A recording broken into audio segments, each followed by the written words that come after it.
이 말씀 중심으로 시편 119편 강의 21번째 말씀을 사랑하는 자에게는 평안이 있으리니, 이것이 오늘 말씀의 주제입니다. 수면이 잔잔해야 달빛을 품을 수가 있습니다. 사람도요, 마음이 평온해야 행복을 품을 수가 있습니다. 깨진 그릇에 깨진 마음과 깨진 생각에 아무리 하나님이 좋은 걸 부어도 다 새게 되어 있습니다. 마음이 깨져 있어요. 하나님이 아무리 귀한 걸 부어주셔도요, 다 새어나갑니다. 마음이 그토록 중요합니다. 젊었을 때 많이 하는 기도는 내게 능력을 주옵소서, 힘을 주옵소서라는 기도입니다. 근데 인생을 먹을수록 주님 제게 평강을 주옵소서라는 기도를 많이 하게 됩니다. 왜냐하면 이제 인생의 행복을 그리고 성공을 좌지우지하는 귀한 핵심을 알게 되는데, 그게 바로 마음이라는 것입니다. 그럼 마음이 무너지면 모든 게 다 무너집니다. 성공한 것도, 돈이 많은 것도, 명예가 있는 것도, 건강한 것도요, 예쁜 것도요, 잘생긴 것도요, 마음이 무너지잖아요. 그럼 그냥 죽고 싶습니다. 이렇게 성공한 사람도 마음 무너지면 전부 자살을 해버립니다. 그래서 잠언 4장 23절에 이런 구절이 나옵니다. 모든 지킬 만한 것 중에 더욱 내 마음을 지키라. 생명의 근원이 이에서 남이니라. 모든 걸 지키고 싶니? 든든하게 하고 싶니? 제일 중요한 게 마음이야. 마음에서 모든 생명의 근원, 행복과 삶의 근원이 나온다. 마음을 지켜라. 마음이 아름답게 되라. 마음이 평강해라. 그래서 베스트 오브 베스트가 마음을 지키는 거예요. 근데 이 세상에서 제일 어려운 일이 뭐냐면 마음이 안 지켜집니다. 병원 가면 환장하는 소리를 합니다. 의사가 마음을 편안히 하라고 합니다. 그게 안 돼서 병원에 간 겁니다. 근데 의사가 하는 말이 마음을 평안히 먹으래요. 의술을 하는 사람들도 아는 게, 이게 단지 의료의 약 때문에, 또한 치료의 기술 때문이 아니라 마음의 문제가 많구나라는 것을 누구나 알게 됩니다. 그렇게 마음이 중요합니다. 마음에 행복이 있습니다. 성공도 마음에 있습니다. 근데 이 마음 지키기가 너무 어려워요. 근데 오늘 성경은요, 이 마음을 평강으로 지킬 수 있는 가장 강력한 말씀을 해주고 있다는 것입니다. 그것은 첫째로 말씀을 사랑하는 자에게 주의 평강이 임한다는 겁니다. 자, 따라해 보겠습니다. 말씀을 사랑하면 하나님의 평강이 임합니다. 그게 오늘 말씀의 주제입니다. 보세요. 165절에 주의 법을 사랑하는 자에게는 큰 평안이 있으니 그들에게 장애물이 없으리이다. 큰 평안이 있습니다. 뭐 하는 사람에게? 하나님의 말씀을 사랑하는 자. 이 세상은 육신의 평안함은 절로 늘어갑니다. 저는 굉장히 좋은 현상이라고 봅니다. 문명의 기술들이요, 이기들이 육신의 평안함을 얼마나 확대시켜주는지 모릅니다. 아마 지금 현대 문명이 없었으면 여기 앉아 계신 우리 권사님들 전부 관절염, 신경통 할 거 없이 걸렸을 사람도 되게 많을 거예요. 남녀가 다 말이에요. 근데 많이 그걸 갖다 덜어준 게 육신의 기계들, 좋은 문명의 이기들입니다. 그런데 육신이 편안해진다고 마음까지 편안해지느냐? 그러면 얼마나 좋겠습니까? 육신이 편안해도 이 세상에 죽고 싶은 사람은 굉장히 많아집니다. 그 이유가 뭐죠? 마음이 무너졌기 때문에 그렇습니다. 정신적 자유를 추구했던 대표적인 사람이 니코스 카잔차키스입니다. 그리스인 조르바 지은 사람이죠. 이 사람이 죽기 전에 자기의 묘비명을 미리 기록해 놨습니다. 그 묘비명에 이런 글이 나옵니다. 나는 아무것도 바라지 않는다. 나는 아무것도 두려워하지 않는다. 나는 자유다. 멋진 글이에요. 자유의 헌장 같은 글입니다. 그래서 지금도 자유의 영감을 얻고 싶은 사람은 그의 무덤가에 가서 이걸 읽으면서 영감을 얻는데요. 저는 잘 모르겠습니다. 근데 저는 정말 묻고 싶은 게 그거예요. 니코스 카잔차키스, 정말 자네는 자유했는가? 진짜 마음이 평안했는가? 진짜 자유했는가? 저는 저의 결론은 아니라고 생각합니다. 프랑스 문단에 아주 유명한 사람이 로맹가리라는 사람입니다. 그래서 어떤 비평가는 로맹가리를 아느냐 모르느냐가 문학을 아느냐 모르느냐로 나누어진다라고 말할 정도예요. 이 사람이 1980년도에 권총으로 자살을 합니다. 자살하기 전에 센세이션을 일으킬 만한 유서를 기록했는데요. 신인 작가로서 자기의 무한한 경쟁자였던 에밀 아자르가 바로 자기 자신이었다고 밝힙니다. 프랑스에서 마치 야구에서 사이 영상 같이 콩쿠르상이 있는데 신인 최고의 상한테 주는 일평생에 한 번만 받을 수 있는 상을 로맨가리로는 2번 받은 거예요. 한 번은 로맨가리로, 한 번은 에밀 아자르로. 자기 앞에 생, 모모 그걸 만든 사람이죠. 로맨가리, 이 사람은 돈이 있었습니다. 명예가 있었습니다. 다른 이름으로 에밀 아자르란 이름으로 등단을 해도요, 사람들이 두 파로 나뉘어서 에밀 아자르가 최고냐 로맨가리가 최고냐 할 정도로 정말 뛰어난 문학적 감각이 있었던 사람입니다. 로맨가리는 이걸 비웃는 거예요. 세상 참 웃기는 세상이다. 내 로맨가리인데 에밀 아자르가 난데 누가 더 뛰어나냐고 싸우고 있구나. 더 웃긴 거는 만약에 로맨가리로 학위를 받은 사람과 에밀 아자르로 학위를 받은 사람이 있다고 쳐봅시다. 서로가 이것이 좋다고 얘기하면서 싸우는 현실을 이 사람이 봤다면 얼마나 웃길까요? 세상을 마음껏 조롱한 거예요. 자기도 그 조롱 끝에 죽어간 거예요. 다시 말합니다. 돈이 있었어요. 명성이 있었어요. 깊은 통찰력이 있었단 말이에요. 근데 왜 죽냐 말이죠. 저는 마음이 무너지지 않았을까? 왜 마음이 무너졌을까? 그가 하나님을 알고 진짜 영원을 안다면은 그가 무너졌을까 이런 생각을 합니다. 사람은 말이에요. 하나님의 아예 만들어 놓기를 영원을 사모하게 만들어 놨어요. 주보 뒤편에 보면은 산이 거기 있으니까 라는 그 유명한 글 있지 않습니까? 이 사람이 힐러리보다 앞서서 에베레스트를 등정했던 영국의 전설적인 산악인 조지 멜러리예요. 사람이 몇 번 실패하고 3차 등반 때 또 후원자 모금을 갖다 하니까 기자가 물었습니다. 왜 산을 오르려고 하느냐? 그랬더니 그 유명한 말을 합니다. 산이 거기 있기 때문에. 이건 그 뒤에 여러 말로 회자되고 있죠. 패러디도 되고요. 사람이 왜 영원을 생각하는 줄 아세요? 철학을 생각하는 줄 아세요? 본질을 알고 싶은 줄 아세요? 하나님이 그걸 심어놨기 때문에 그래요. 철학을 하는 건 이유가 있어서가 아니에요. 영혼을 사모하는 건 이유가 있어서가 아니에요. 하나님이 아예 영혼을 사모하게끔 우리에게 심어놨습니다. 그게 전도서 3장 11절이죠. 하나님이 모든 것을 지으시되 때를 따라 아름답게 하셨고 또 사람들에게는 영혼을 사모하는 마음을 주셨느니라.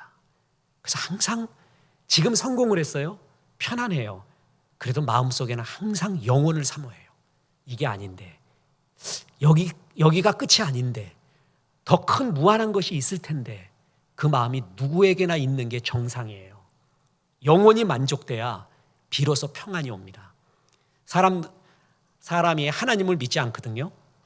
그래도 모든 사람에게 하나님이 영혼을 사모하는 마음을 주셨기 때문에 태어나면서부터 지금까지 영혼에 대한 그림자, 이게 영혼이구나 하는 걸 항상 사람마다 느낍니다.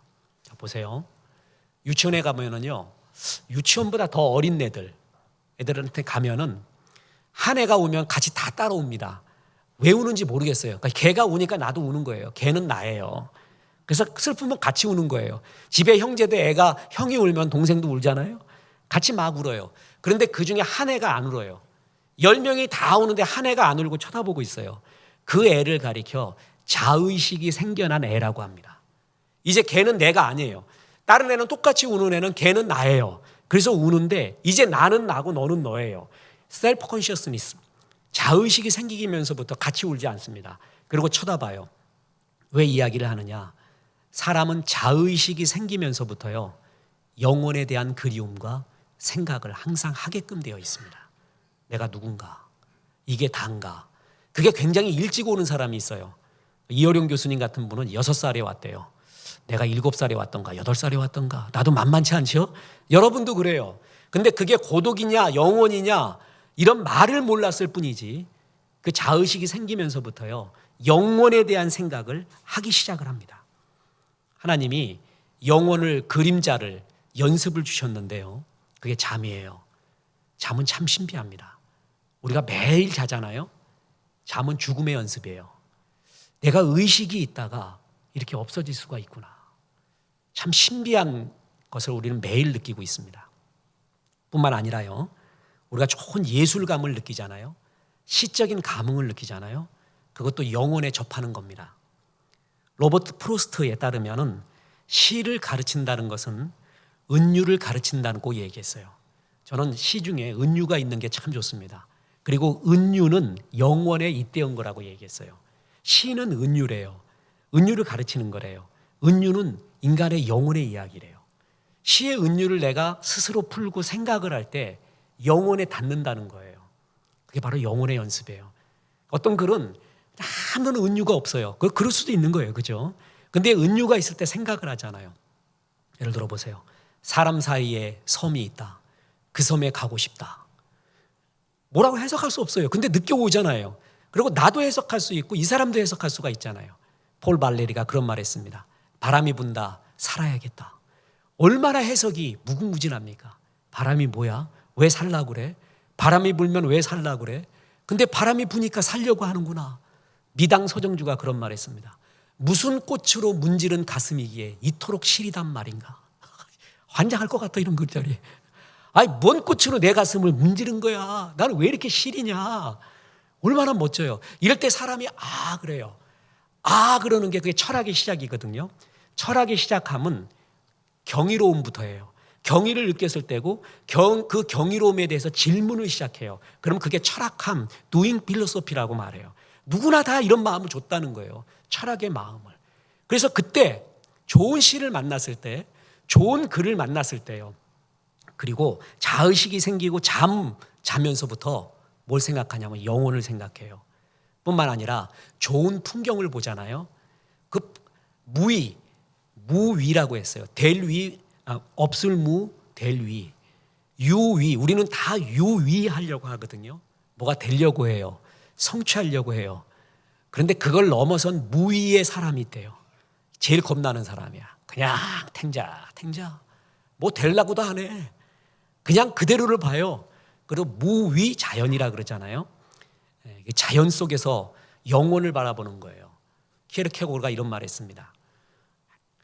한 부자가 큰 마차를 타고 화려한 마차를 타고 밤길을 가는 부자는 별빛을 보면서 걷는 가난한 나그네의 기쁨을 알지 못한다.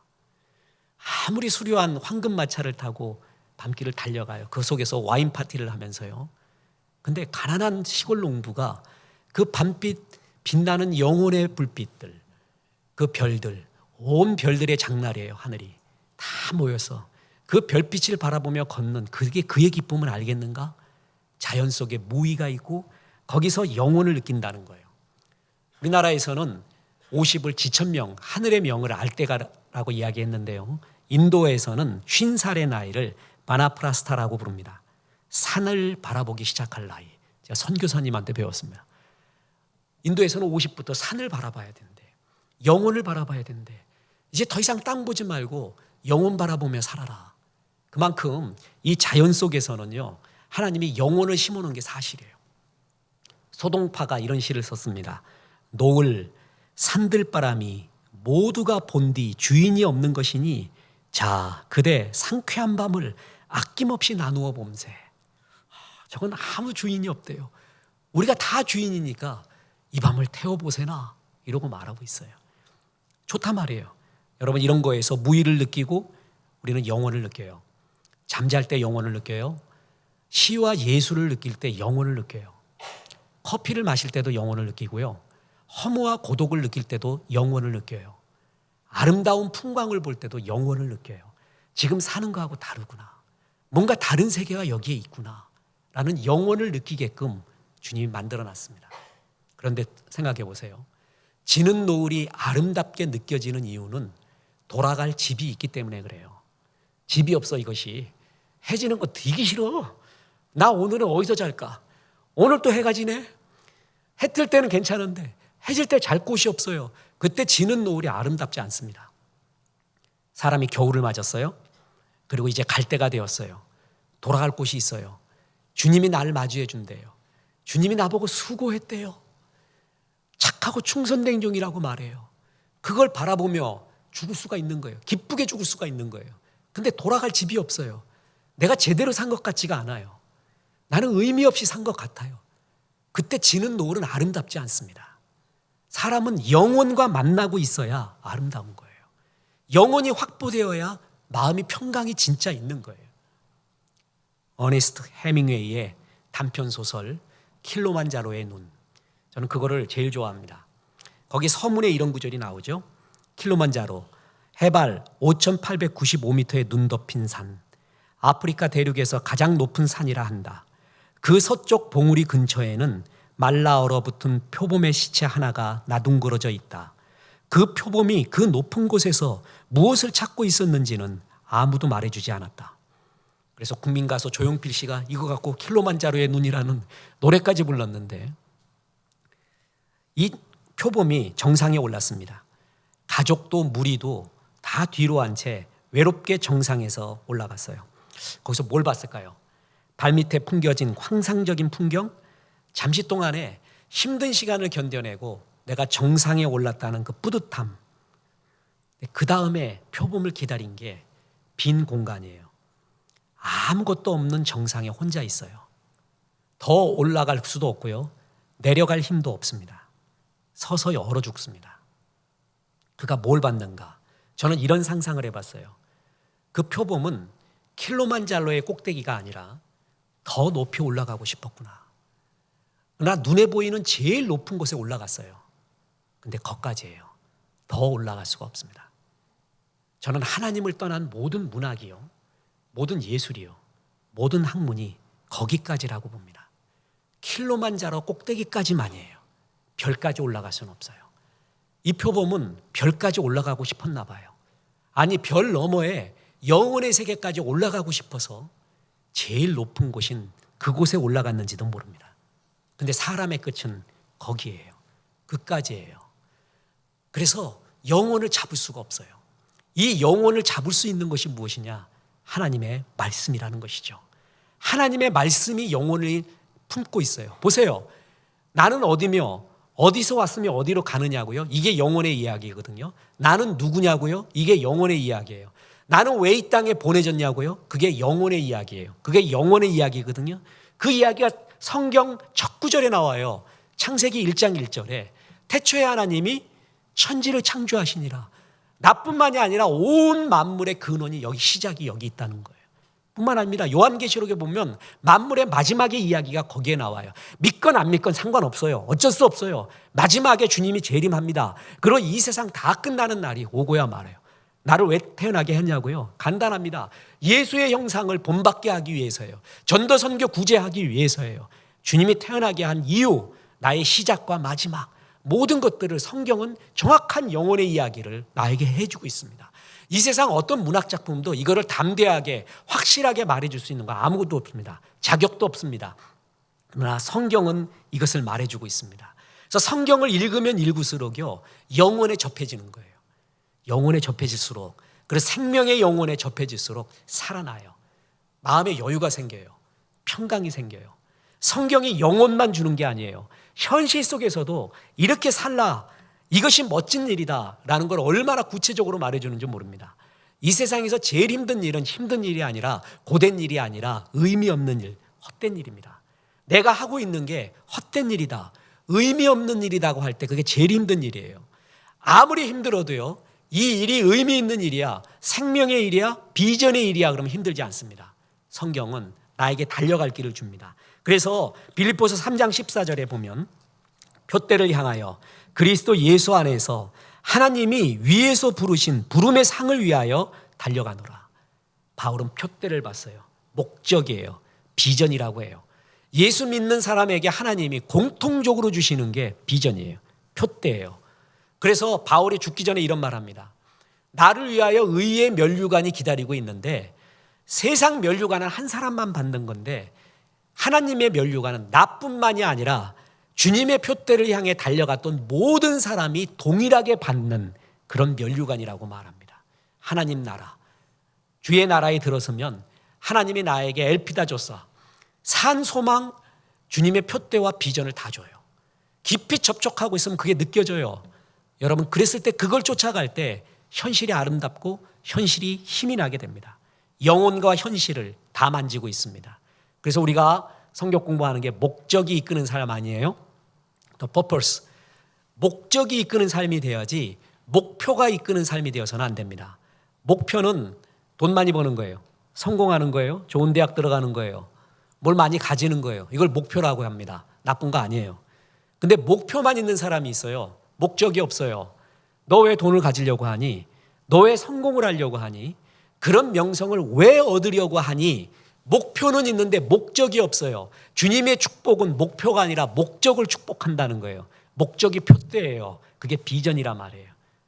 나는 날이 갈수록 주님을 더 사랑하고 주님을 닮기 원합니다.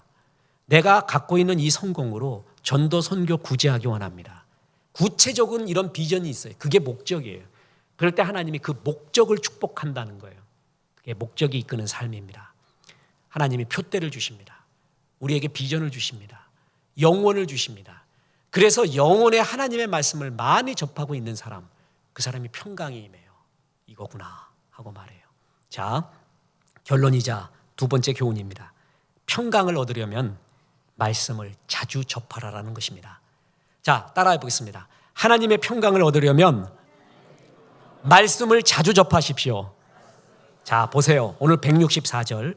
주의 의로운 규례들로 말미암아 내가 하루 7번씩 주를 찬양하나이다. 7번 찬양을 했대요.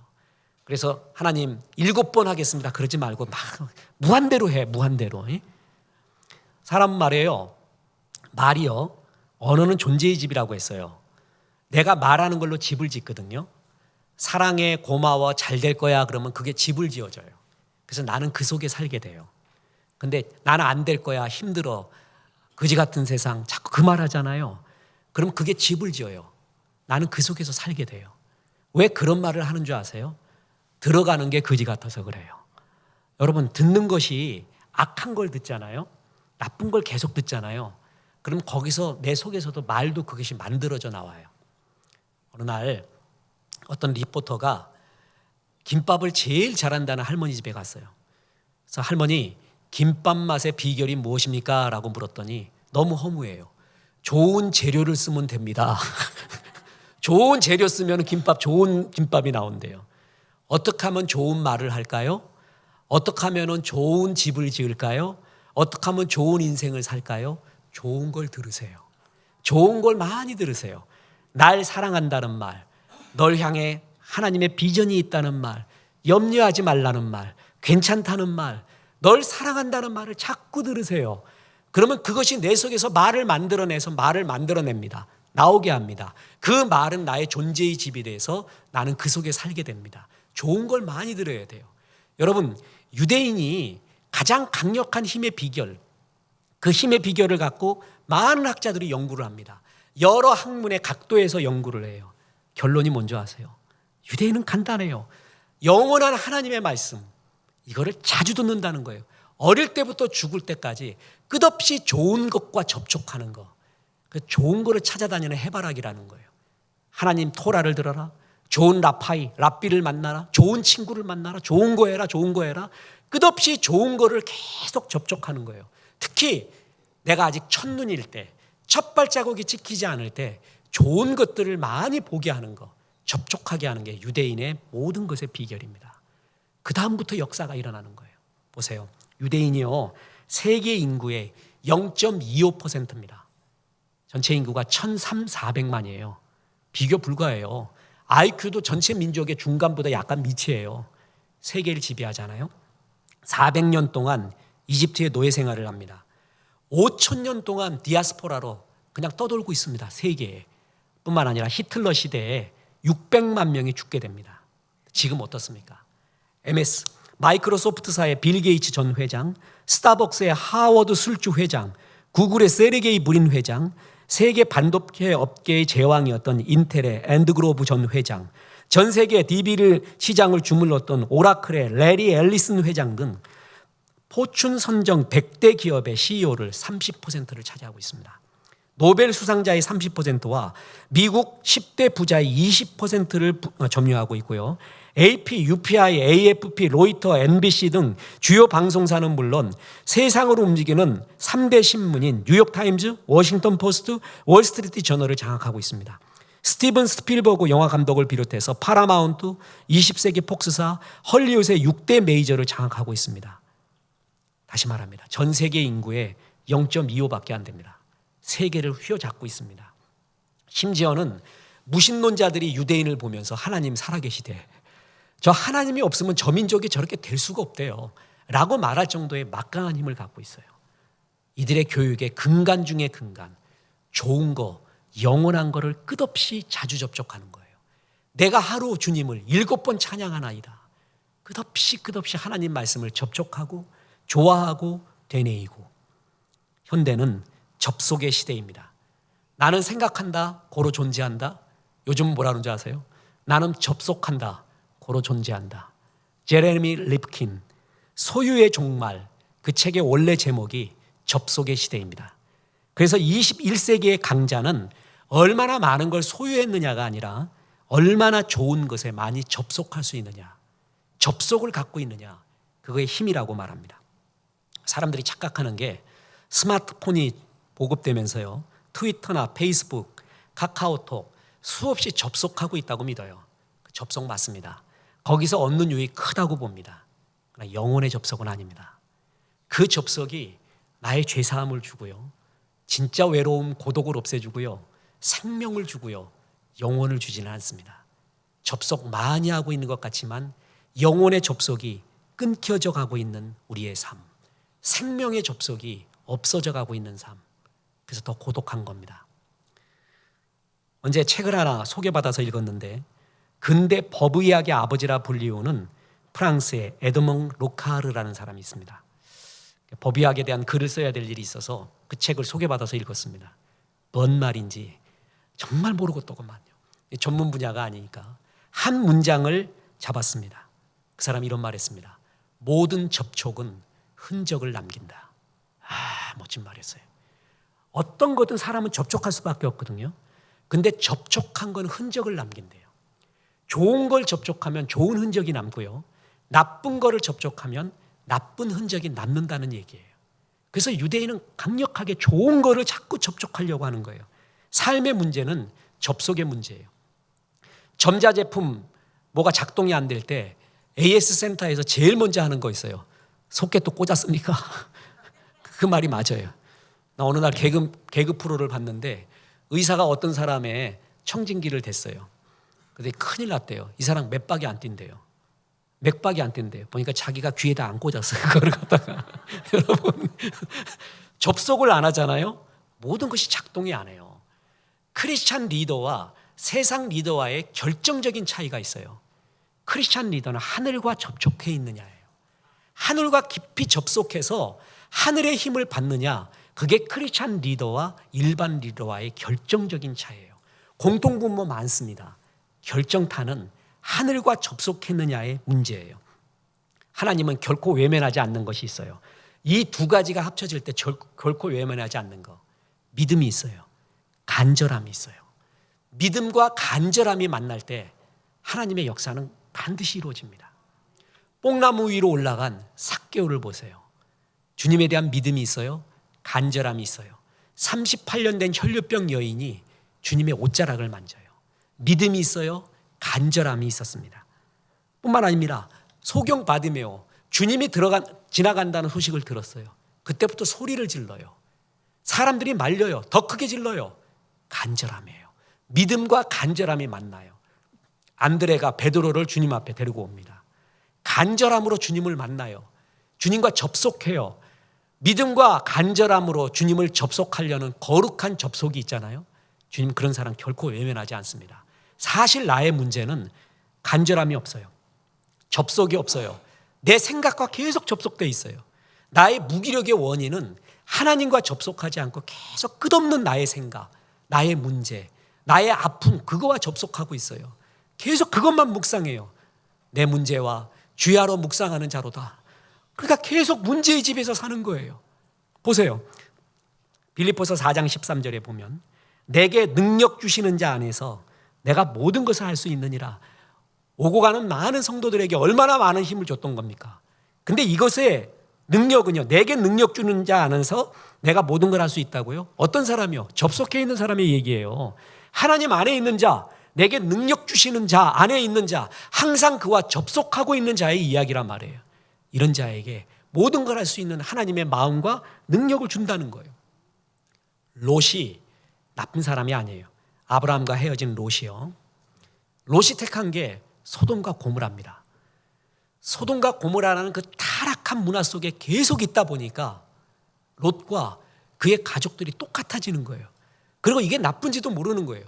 이렇게 무너져가는 것도 모르는 것이에요. 내가 뭘 접촉하고 있느냐. 그 접촉이 바로 신앙이에요. 그래서 야고보서 4장 8절에 보면 이런 구절이 나옵니다. 하나님을 가까이 하라. 그리하면 너희를 가까이 하시리라. 주님만 가까이 하면 끝나는 거거든요. 모든 역사가 일어나는 거예요. 우리 아버지만 옆에 있으면 내가 그냥 축구를 하다가 유리창을 깨건 어느 놈 코뼈를 부러뜨리건 뭐하건 강력한 아버지만 옆에 있으면 다 되는 거예요. 우리는 그 하나님이 함께 하기를 원하거든요. 근데 주님이 하나님이 가장 가까이 있는 법을 얘기해 줘요. 그게 뭐예요? 하나님을 가까이 하라. 그리하면 너희를 가까이 하시리라. 내가 7번 주를 찬양하리이다. 주님을 끝없이 접촉하며 말씀을 묵상하고 찬양하고 노래하고 비전을 그려보고 되뇌이고, 여러분 이런 끝없는 주님과의 접속, 그럼 그것이 나를 살리게 됩니다. 옛날 소돔성이 하나님의 심판을 받아 멸망하기 직전까지, 심지어는요 유황불이 내리는 그날 아침까지 그 속에서 성문에 서서 날마다 하나님의 말씀을 외친 한 노인이 있었습니다. 유대인 민담에 나오는 이야기인데요. 어느 날 그 노인에게 찾아가서 누군가 물었습니다. 영감님이 아무리 외쳐도 사람들은 전혀 변화되지가 않는데 왜 쓸데없이 그렇게 외치고 계신가요? 그랬더니 이 노인이 이렇게 대답합니다.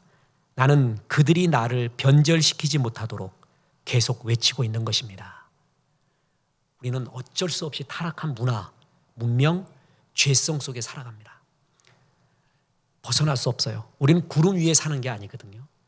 그 타락한 문화를, 우리의 영혼을 죽이는 문화를, 하나님이 없다 하는 사상을, 그리고 네가 주인되라고 하는 이야기를 끝없이 듣고 있습니다. 어쩔 수 없어요. 거기서 그쳐야겠어요? 그것의 영향을 계속 받아야겠습니까?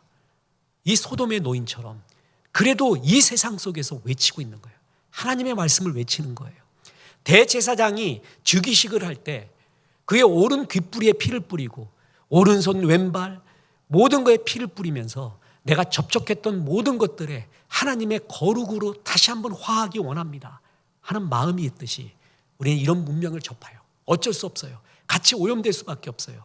그런데 여기서 이길 수 있는 거는 주의 말씀을 계속 묵상하는 거예요. 그래도 외치는 거예요. 이 세상 속에.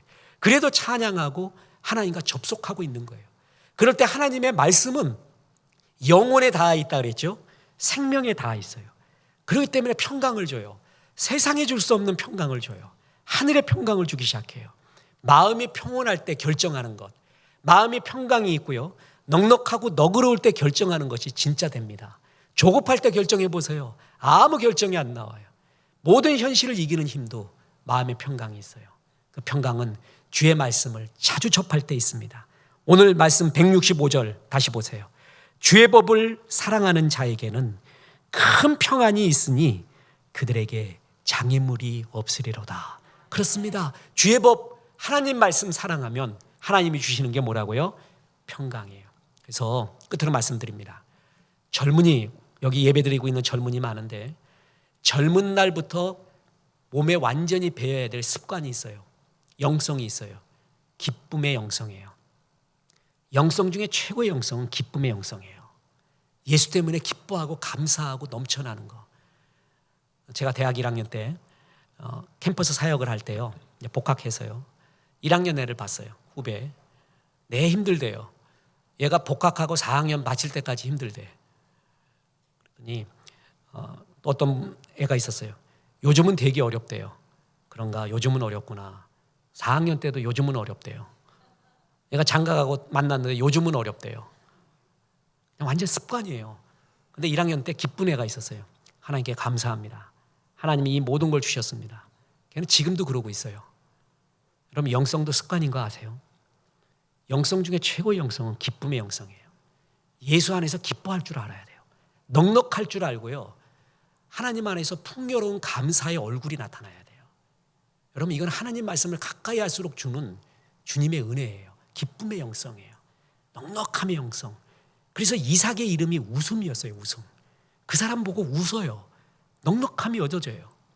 이 넉넉함과 이 여유와 평강은 하나님의 말씀을 깊이 접하고 오래 접하고 자주 접할수록 이 영성이 나오게 됩니다.